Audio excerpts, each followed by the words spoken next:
قالت في وسط كلامها عن أسباب طلاقها: مش هنسى إنه نزل منشور بيشكر فيه صاحبه اللي فضى يوم مخصوص ونزل معاه يشتري بدلة يقابل بيها المدير وهو بيترقى، ونسي يشكرني كالعادة على إني فضيت عمري كله عشان هو نسي إني شجعته ياخد الكورس ومش مهم الفلوس وهنمشي على القد.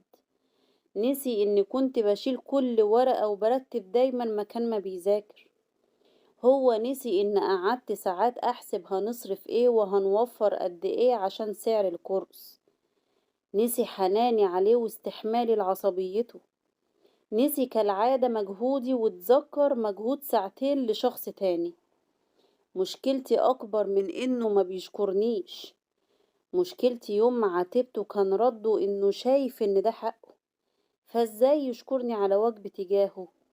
كأن حقه إن أضيع عمري ووقتي على أحلامه وسعادته.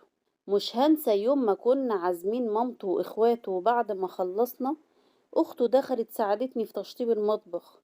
قعد يشكرها بامتنان قدامهم ونسي يقول في حقي جملة شكر او عرفان باني سهرت الليل كله في التحضيرات عشان تطلع كل حاجة زي ما بيتمنى، حتى الاكل استخسر يقول رأيه فيه.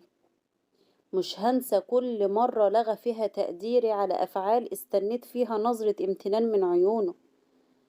في إحدى المرات دخل المستشفى واتحجز كام يوم، سهرت تحت رجله وكنت طول الوقت بعيط وماسكة ايده وأجري على ورق هنا وهناك. وأول ما وصلنا البيت كان كل الشكر رايح لإخواته إنهم كانوا بيزوروه دايما. ما افتكرش احمرار عيوني ولا سهري جنبه ولا مسكة ايدي في ايده ولا رجلي اللي كانت بتورم من تخليص الأوراق وعلاجات ولا ألم قلبي عليه. كل أفعالي كانت بالنسبة له شفافة وكل أفعال الغير متشالة على الراس. لقيتني مع الوقت بستخسر أعمل حاجات كتيرة، بقلل أكتر ما بفكر أدي. ويوم ما عاتبني كان ردي بسيط: اعتبرني قصرت في حقوقك، اعتبرني شخص وحش لأني عملت كل الحلو وما تقدرتش عليه. قال: فيه ناس مش بنشكرهم عشان ده عشمنا فيهم، ده اللي متوقعينه منهم، إنما الغريب مش متوقعين منه حاجة ولا ملزم يعمل عشاننا حاجة، فيوم ما بيعمل لازم نشكره ونشيل جميله. قلتله: كل إنسان لازم يتقدر، أولهم اللي طلع قد عشمك فيه، لأن اللحظة اللي هيخالف فيها عشمك ألم قلبك هيبقى أقوى وأشد وحسرتك منه هتكون قاسية. إنما الغريب لو خيب ظنك عمرك ما هتتعب، لأن كده كده مش متوقع منه حاجة. آخر موقف قبل طلاقنا كان عيد ميلاده. كان قالي من 10 شهور في وسط كلامه العابر إنه بيتمنى جدا يكون عنده بلاي ستيشن نوعية معينة غالية جدا، هي فعلا غالية. بدأت أحوش لها كل قرش بيجي في إيدي، وأحيانا لما كان بيديني أشتري حاجة نفسي فيها كنت بحوش الفلوس دي عشان فرحته عندي أهم. اليوم ده جهزت البيت وغيرت الديكور حاجات كتيرة وجهزت كيك بالألوان اللي بيحبها. كل التفاصيل أخدت بالي منها، لدرجة وأنا بجهز البلالين اتمنيت لو هو اللي مكاني وإزاي هكون فرحانة. رجع من الشغل وفرح لما شاف الأوضة متزينة والكيك. فتح الهدية واندهش لما شاف البلاي ستيشن. فرح جدا وكان بيتنطط من الفرحة وراح يجري وهو بيضحك من الفرحة وقعد يجرب كل الألعاب وأخدوا الوقت. لوهلة نسي الكيك اللي المفروض يقطعها، نسي يشكرني أو يحضني، نسي إن المفروض نحتفل في تفاصيل كتيرة ما خدش باله منها. نسي حتى يسألني دبرت فلوس البلاي ستيشن منين. فقعدت جنبه وهو مشغول وقلتله: عجبك؟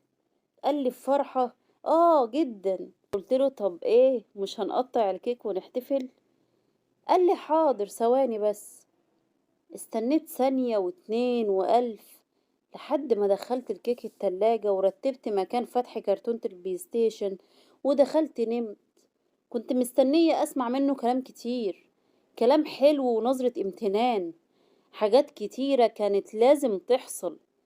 أنا خدت بالي من تفاصيل كتيرة ما خدش باله منها، كنت حتى مستنية تجمعنا لحظات صافية يعبر لي فيها بحب عن مكانتي عنده، يعوض بيها جفاه عليا. تاني يوم أصحابه عزموه بره واحتفلوا احتفال بسيط. لما رجع كان فرحان جدا ونزل الصور وكتب عليها كلام جميل لكل واحد حضر، وقال لي أنا عايز أكتب تواريخ عيد ميلادهم عشان منساش وأرد لهم الاحتفال. حكالي عن كل تفاصيل القعدة وشكل التورتة وكل الكلام اللي حصل وكل التفاصيل اللي نسي ياخد باله منها امبارح.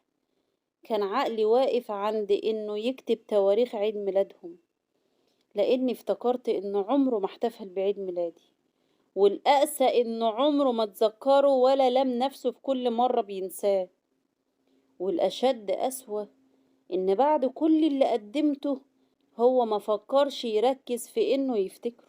نهت كلامها وقالت مع الوقت لقيتني بطلت استنى، فبطلت أحب، فبطلت أقدم، كأنه أجبرني أستسلم في حرب كان الفوز فيها إنه يحبني. ونزلت دموعها بحرقة وقهر. أحيانا ينتهي الحب في قلب المرء رغما عنه.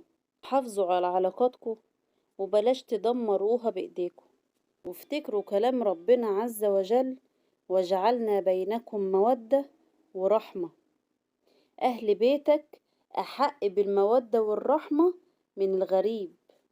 مش بقولك اقسى على الغريب ولا تبقى غبي معاه، بس دور في أهل بيتك الأول إنهم أحق مليون مرة بالمودة والرحمة. اقعدوا بالعافية.